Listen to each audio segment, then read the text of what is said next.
अरे भाई ना, अब आखिरी मौका है। जितना नारा लगाना लगाने, 400 लगा दें, 600 लगा दें। अब तो ये सब बात करने का कोई फ़ायदा ही नहीं ना। राज खुल चुका है करीब करीब, और चार तारीख को इसकी पुष्टि हो जाएगी।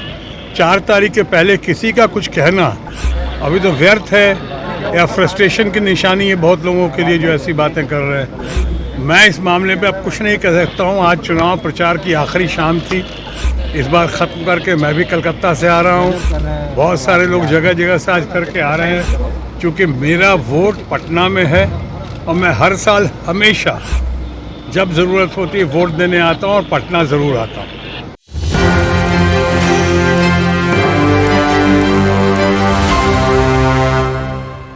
नमस्कार, मैं प्रिया राज और आप देख रहे हैं एक न्यूज़ 24।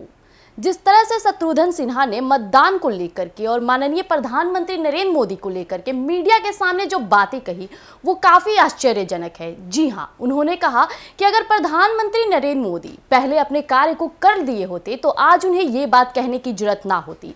उन्होंने किसानों के आंदोलन को लेकर के, लोगों के विश्वास को लेकर के गठन बताते हुए कहा कि जिस तरह से प्रधानमंत्री नरेंद्र मोदी ने लोगों के साथ खेला है, खैर मैं इस पर क्या ही कहूँ। उन्होंने तेजस्वी यादव को निशाना साधते हुए कहा कि वो बिहार के एक नए विकास के रूप में आ रहे हैं। उनका समर्थन मैं बिल्कुल करूंगा, उनका सहयोग मैं करूंगा, बड़े भाई की तरह मैं डटा रहूंगा। जिस तरह से तेजस्वी यादव युवाओं को लेकर सोचते हैं, युवाओं के लोगों के लिए सोचते हैं और देश के लिए सोच रहे हैं, वो काफ़ी प्रेरणादायक है।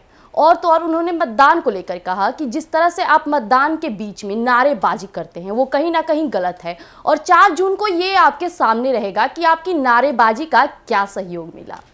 आइए जानते हैं और क्या कुछ कहा शत्रुघ्न सिन्हा ने। अरे भाई ना, अब आखिरी मौका है। जितना नारा लगाना लगाने, 400 लगा दें, 600 लगा दें। अब तो ये सब बात करने का कोई फ़ायदा ही नहीं ना।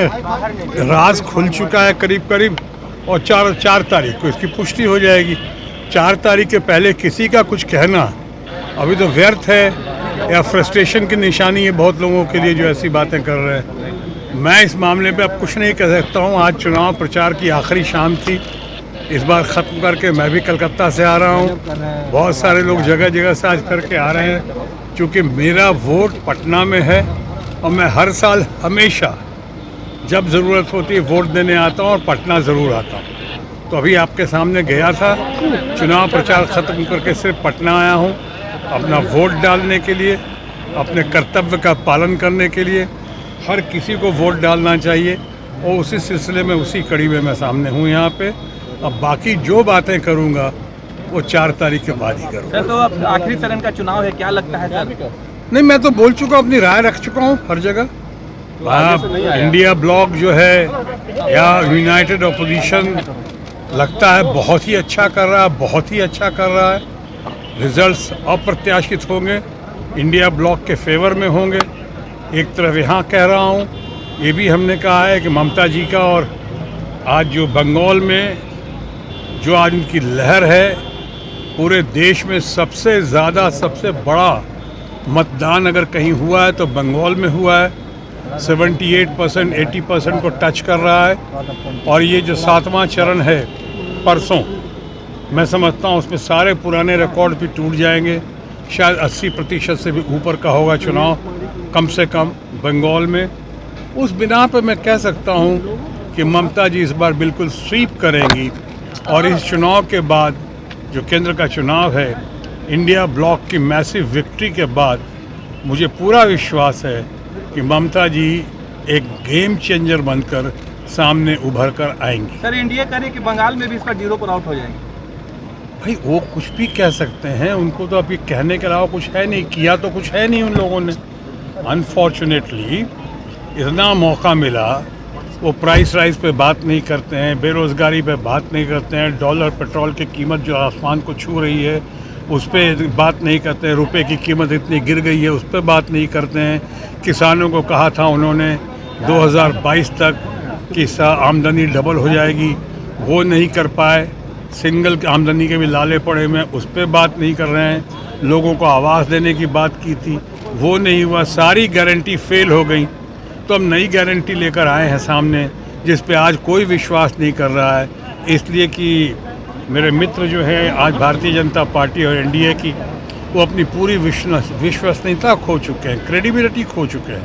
तो लोग कोई विश्वास नहीं कर रहा, पुरानी एक गारंटी पूरी हुई नहीं और नई गारंटी लेकर आप सामने आ रहे हैं, किसको मूर्ख बनाने की कोशिश कर रहे हैं। तो ये लोग देख रहे थे, इसलिए अब उनके पास जब करने को कुछ नहीं बचा है तो कहने को कहे जा रहे हैं, और ख़ासकर अब की घड़ी में वो लोगों को भ्रमित करने की कोशिश कर रहे हैं।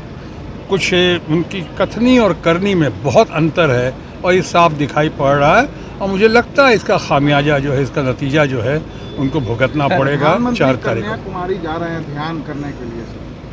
देखिए, ये सब जो भी है, ध्यान करने में कोई हद नहीं है। मेडिटेशन उन्होंने पहले भी किया था, लेकिन पहले और अब में ये अंतर है कि उन्होंने उसका पूरा प्रचार प्रसार किया था मीडिया के सामने। मैंने भी पहली बार सुना है कोई ध्यान करने जाता है तो मीडिया और कैमरा को साथ लेकर जाता है, ऐसा मैंने पहले कभी नहीं सुना।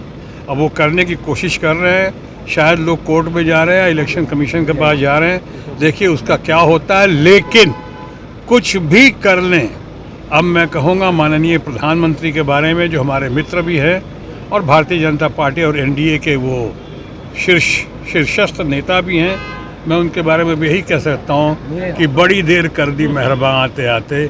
10 साल में अगर कुछ किया होता तो ये सब करने की ज़रूरत नहीं पड़ती, इतने सारे हथकंडे अपनाने की ज़रूरत नहीं पड़ती। मैंने अभी कहा कि अपनी विश्वसनीयता खो चुकी है हमारी एनडीए और उनके दोस्त बीजेपी के फ्रेंड्स।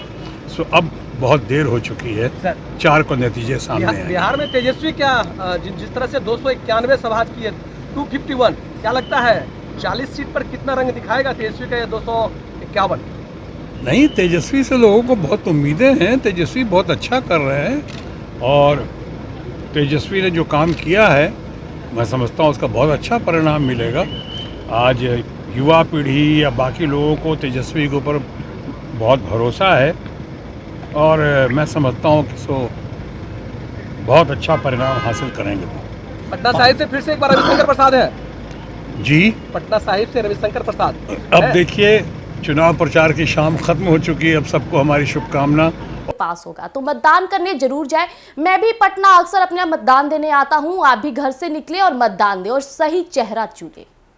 इसी तरह हमारे साथ जुड़े रहिए एक न्यूज़ 24 पर। हमारे YouTube चैनल को सब्सक्राइब करिए, हमारे Facebook पेज को लाइक करिए। धन्यवाद।